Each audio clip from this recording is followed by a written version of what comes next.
ever met me can attribute this.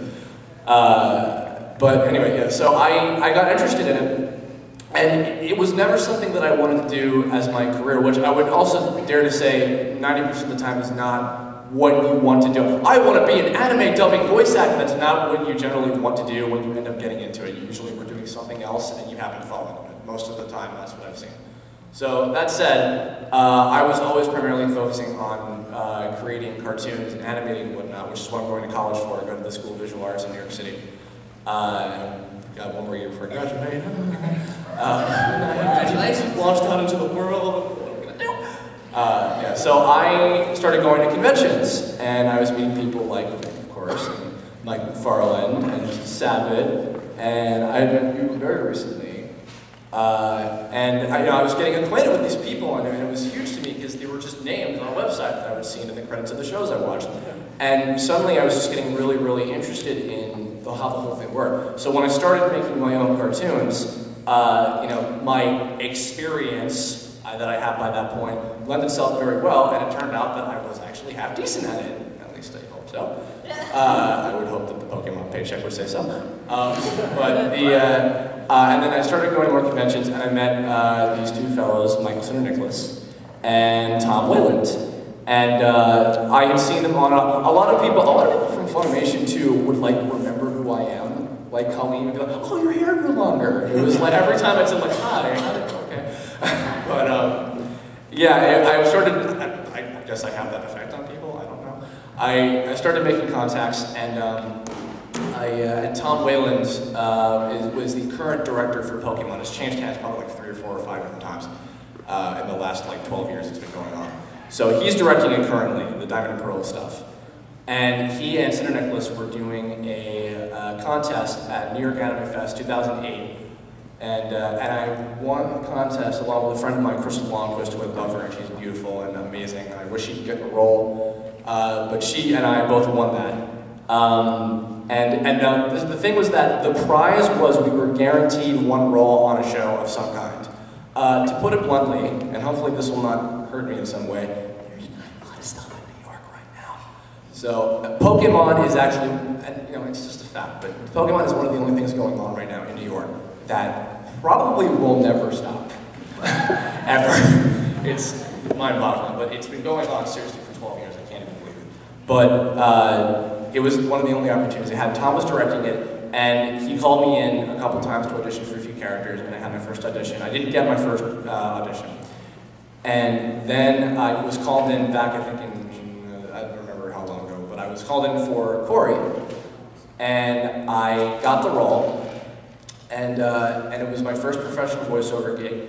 And I was really happy. I mean, I was so incredibly enthralled because Pokemon was something I grew up with for a decade, not just a decade, an entire half of my life I grew up with that, between the games, the show, the cards, the toys, whatever. So being involved with something that I was part of, that was part of my life for that long, I still am having trouble believing it, to be honest. But it meant so much to me, and I could not have had a better first session because Tom Wayland he's such a great director, such a nice, laid-back guy. He's really funny. He's got a disgusting mouth, but so do I, so it's perfect. And I had 5 episodes in my first 3 sessions, and that was my first thing. It was a really, really great experience. And I've been doing other stuff, little things here and there. I mentioned Legend of Shinobun, Flash cartoons, and little things like that on the side.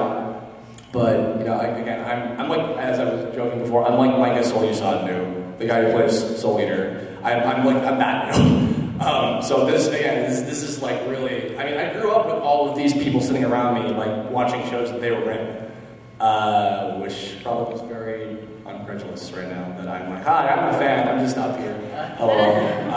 But yeah, no, so really, in some ways you're kind of lucky that you know more about the shows that we've been in than we do. Yeah, which is kind of sad. Not that you don't know, it's that I know. It's what's sad. Like the only shows I can tell you everything about are the shows that I directed. Right.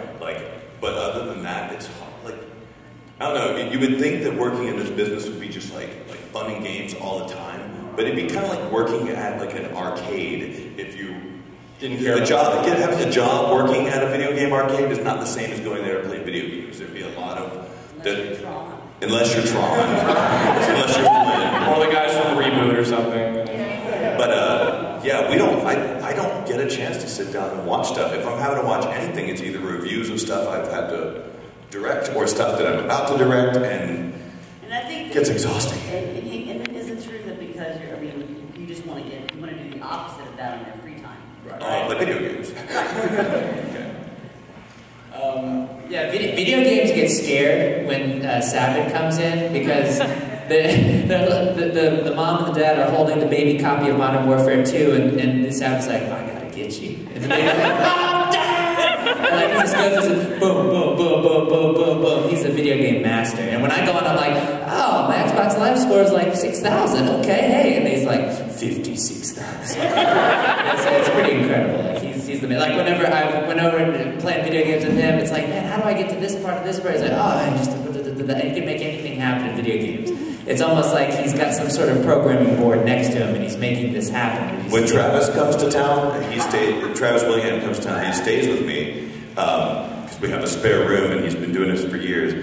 But we have what I call C3, which is just the Chris kind of version of the E3 Expo, where I catch him up on all the games that he's missed since the last time. Yeah. All those broken-hearted families that don't have them. See, your story made a lot more sense than ours. And in fact, I kind of wish you had said stuff during ours, because you could have just been going, that was 1994. You know, I didn't shut up, because I felt like they're going to hate me if I pop in every time. There were 4 shows. You're one piece, but you're that, you're that. Yeah. I love the stuff, but I try not to, like, make myself into that, because it's really annoying. I've had the unique opportunity of being directed both by Todd and Chris in different shows, and they're both fantastic, and their styles are very different, but they're just great to work with, and so I don't know why I wanted to throw that out there. Oh, I will say something really sweet that Sabbath did for me that will make him blush. They don't do this anymore. When I finished up Blue Gender, he mailed me I have the original cell from AMKE with a letter that he wrote. Do you remember that? Yeah. I got that cell. You're the only person I did that for, so don't tell me. Oh! Oh, never mind. That did not happen. Don't tell anyone. So, Chris, what do you think? What do you attribute the success of Okatron to? Like it's enduring all these years, and kind of like it's just going up and up and up. Well, up and up is sort of a relative term, but like if there's anything I can stress to anyone who wants to get into this sort of business at all, and Todd will gladly understand what I'm talking about, because he's probably more guilty of it than I am, but it's just being as diverse as humanly possible. I'm an anime voice actor, but I could not actually make a living as an anime voice actor alone. You have to have some other sort of thing that you do. I mean, maybe some people, there's a few handful of people who can do it, but it's not necessarily the absolute best living you could have if you were just an anime voice actor. In order to stay successful, you have to do as much as possible. So, you know, my philosophy at Okatron has been like, if anyone asks if we can do anything, I tell them yes, and then I figure out how to do it really fast and better than everybody. That's true. That is very true. Because there are times when we're working, Raleigh and I are working, you'll bust and go, guys, we've got 2 days to get this done. I don't know how we're going to do it, but we're going to make it happen. So, yeah, that's a good point. It's a very good point. So if you're thinking about getting into this business, like, think about all the different ways you can get in, all the different types of things you can do. Like, you know, Justin Cook, who directed Yu Yu Hakusho, who is now like the head producer at Funimation. He was my first engineer. Like, he engineered my sessions during the early Dragon Ball days, and I actually had to tell him, hey dude, you've got to show up on time or I'm going to let you go. I make decisions. And he turned around pretty quickly. But it's crazy. Like, so think about, there's lots of other, like Tyler, who directed Baccano, he started as an engineer. There's lots of different areas that you can get into. Chris's resume here is extremely diverse. Todd does all these other films. I don't know a whole lot about what she does in her spare time, but I'm sure it's lucrative. Actually, no. I know that she's like an IT expert and does all sorts of things in that area. So you have to be just, you never know